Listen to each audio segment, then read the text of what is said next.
Students शून्य बहुपद और अचर बहुपद के बारे में बता रहे हैं। जीरो पोलिनोमियल और कांस्टेंट पोलिनोमियल।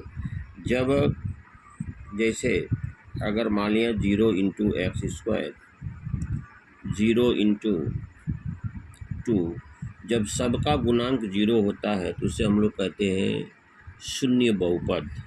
और शून्य बहुपद का कोई घात नहीं माना गया है। जीरो जैसे किसी भी मान लें, जब सब गुणांक 0 ही होगा तो उसका वैल्यू भी 0 हो जाएगा। मान लेते हैं 0 × x³ plus 0 × x² plus 0 × x। जब सब 0 है तो इसका गुणांक भी आपका 0 हो जाएगा। तो इस पर कोई घात नहीं माना गया और गुणांक प्रायः 0 होता है तो उसका रिजल्ट भी आपका 0 होगा। अचर बहुपद किसको कहते हैं? Constant polynomial. किसी भी वास्तविक संख्या को हम लोग क्या कहते हैं? कांस्टेंट पोलिनोमियल कहते हैं। जैसे 5 √2 -2, इसको मोनोमियल भी कहते हैं।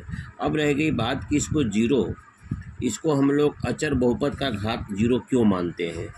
जैसे इसको हम लिख सकते हैं 5x⁴, तो किसी भी संख्या पर पावर 0 करते हैं तो उसका वैल्यू 1 हो जाता है बराबर 5।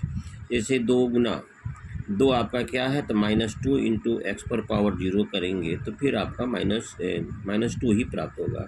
इसलिए हम लोग आपका अचर बहुपद पर घात 0 मानते हैं और शून्य बहुपद का घात होता ही नहीं है क्योंकि उसके सारे गुणांक शून्य होते हैं। तो डियर स्टूडेंट्स, इस वीडियो को लाइक शेयर सब्सक्राइब करेंगे। Thank you very much.